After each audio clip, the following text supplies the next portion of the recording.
The manosphere is the only place in the world where the people raving about escaping the Matrix are the same people who would impale 10 babies for a Rolex. Who wouldn't? Please watch the rest of the video. With a large variety of content to choose from, one stands out above all: the Manosphere podcast, where a group of men, usually, gather a bunch of women sex workers, usually, and bully them for about an hour and a half every week while the women sit there and take it, knowing full well the audience of this kind of podcast is exactly the type of people who'd pay premium to see them naked. Whether you watch this content itself or the people that make fun of it, I'm assuming you've heard this sentence before: women that only have one sexual partner are more likely to have a happier marriage. This is the kind of statement that is supposed to get a reaction from a certain type of people. I'd place it in the same category as women start more wars when they rule and single mothers raise more criminals. Basically, you oversimplify a study or an article to the point of a single sentence, and then you scream it at an OnlyFans model until she cries. Can I go? You'd be surprised to find out, however, that some of these controversial things are actually based in some sort of reality. What I'm saying is, they're not completely made up. For example, here's the blog post that backs the statement in question. It was written by Nicholas H. Wolfinger and published on the website for the Institute for Family Studies, the mission of which is to strengthen marriage and family. The data, taken from the General Social Survey, was collected over a span of almost 3 decades and is interpreted in a way to show whether the number of sexual partners plays a role in marital bliss. So, before we actually look into the numbers, I have one question. How the fuck do you measure happiness? I mean, not only is happiness not static, but also a myriad of different things can affect it. Even if we're talking specifically about marital happiness, factors other than past partners may influence how you feel about your significant other. Not to mention that different people have different standards for what they would consider happiness. So I'm not convinced of the accuracy of presenting happiness in such a simplistic manner. But for the sake of this video, I'll be taking everything in this blog post as 100% factual. Plus, I kind of like checking out studies that talk about how and what influences someone's happiness. For example, did you know you'll be happier if you make more money?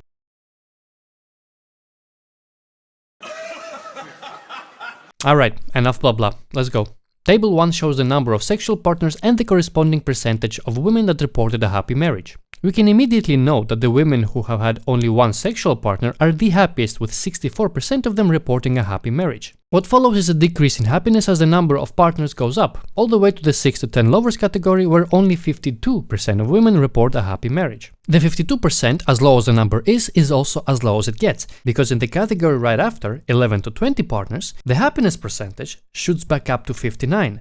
Which is 5% away from the happiest a woman can be. This is a bit weird. I mean, the trend breaks here and things don't make much sense. It's almost as if you're past a certain threshold, you should just keep going. But not because you have nothing to lose. Quite the opposite. If you're a woman in the 6 to 10 range, you gotta get to work. Those dicks aren't gonna suck themselves. According to this data, you'll have a much better chance at happiness with 11 plus partners. Or, in other words, you're not unhappy because you had too many dicks, you're unhappy because you didn't have the right amount of dicks. Basically, if a 59% chance at happiness seems like a good gamble, considering the highest possible number is 64, you can go ahead and get dicked down by 20 guys at the same time and you'll be just fine. My amazing jokes aside, the drop in happiness is not as significant as you may have been told by whomever is using this study to push a narrative. Overall, you are more likely to report a happier marriage with just one partner. But past one, it doesn't make much of a difference.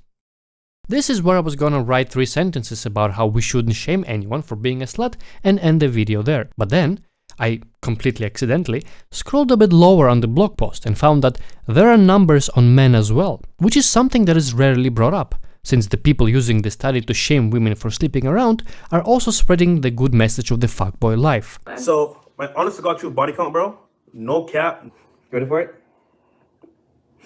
It's over 1,000. In other words, it's almost always about the women and their sluttiness, which is really weird because abstinence benefits men way more than women. Gentlemen, it's time. The overall trend for men is the same, a dip in the beginning and a slight fluctuation a bit later. However, at one partner, 71% of men report a happy marriage, which is 7% higher than women with just one lover. Quite a big number, which makes it even stranger that more people aren't talking about how beneficial it is for men to abstain. By applying some high-level mathematics, we can also see that the difference between happiest and unhappiest for men is 13% and 12% for women, which shows once again that men get more out of marrying as a virgin. But if you run one of these types of shows, you absolutely cannot bring this up. How can you preach abstinence to a group of people that follow you partly because they think it's cool you have had over 1,000 sexual partners? I mean, are you even a man if your dick isn't wet 24/7? In conclusion, yes, less dick, more happiness. The difference is not huge, but it is there. The burning question now is, Why? Why does this happen? Why does the penis make you sad? The author of the blog post speculates that it might be due to the awareness of spousal alternatives. Marriages suffer when we make more comparisons. Basically, the more comparisons of the current to the previous mates you make, the worse it might get. If your husband won't or can't do that thing your ex did, you might be reminiscing about it, which may make you less happy. And here's where I pose another question. Isn't that how it works for most things? Consciously or subconsciously, we compare the present to the past all the time. And, very often, the good old days were much better. Or at least that's how we remember them. So is the solution to just never do anything? It's true that if you never experience anything new, you won't know that you're missing out on something.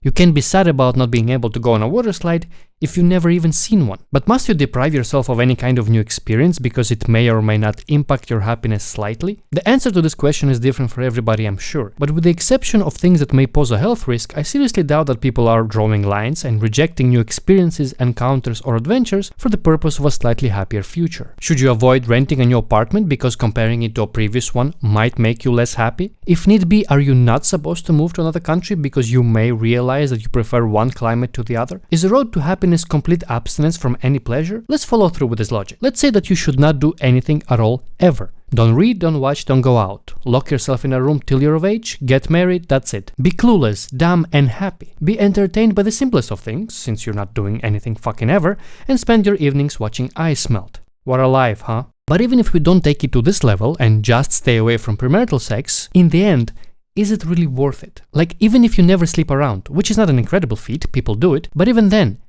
it's 64%.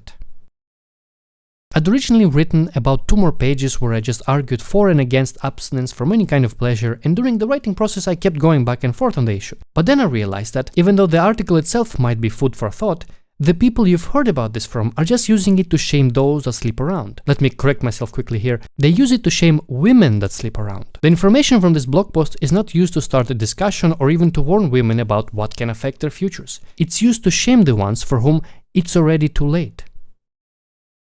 So, what did we learn? We learned that it is technically true that less dick equals more happiness in marriage.